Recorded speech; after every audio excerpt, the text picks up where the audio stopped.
პირველი ვიყავი, ვინც პარტიაში მივიდა და შექმნაში მივიღე მონაწილეობა კი.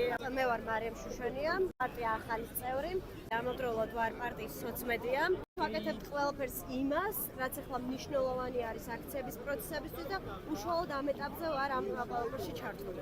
მაინტერესებს თქვენ როდის მიიღეთ პოლიტიკაში ჩართვის გადაწყვეტილება? ჩვენი მიზანია რომ მოქალაქეებმა გაიცნონ მჟავად პოლიტიკაში ჩართული ადამიანები.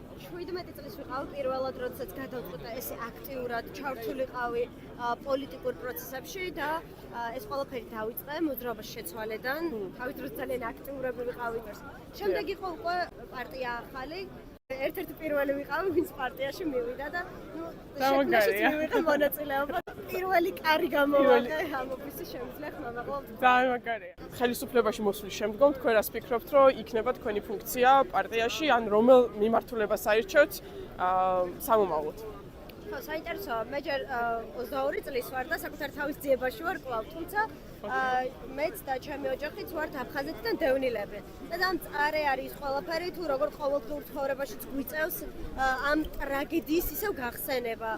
და ეს ყველაფერი იმდენად მოუგვარებელ პრობლემად რჩება დღესაც სამწუხაროდ, რომ ფიქრობ ეს იქნება ერთ-ერთი გადამწყვეტი რამ, რადგან კონკრეტულად მე სურვილი მაქვს რომ ვიმუშაო როგორც დევნილმა, ეს ყველაზე მნიშვნელოვანი იქნება ჩემთვის. ძალიან ბევრი რამე მაქვს ნანახი, ძალიან ბევრ რამეზე მიმუშავია და უშუალოდ ეს პრობლემები მეც მეხება.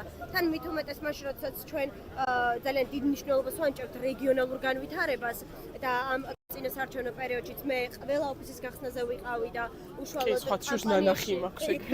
კამპანიაში ვიყავი ჩართული. ეს ყველაფერი კიდევ ერთი დიდი გადადგმული ნაბიჯი არის, იმიტომ რომ ადამიანებთან კომუნიკაციას სწავლობ და ძალიან ბევრი მათ შორის დევნილი ოჯახი ვიპოვე მეც, რომლებსაც იმაზე დიდი პრობლემები ჰქონიათ, ვიდრე ჩვენ წარმოგვიდგენია და მგონია რომ პრაქტიკაში რაც ყველაზე კარგად შემიძლია ადამიანებთან კომუნიკაცია, ეს იქნება იმ ყველაფრის საწინდარი, რაც მომავალში გავაკეთებ.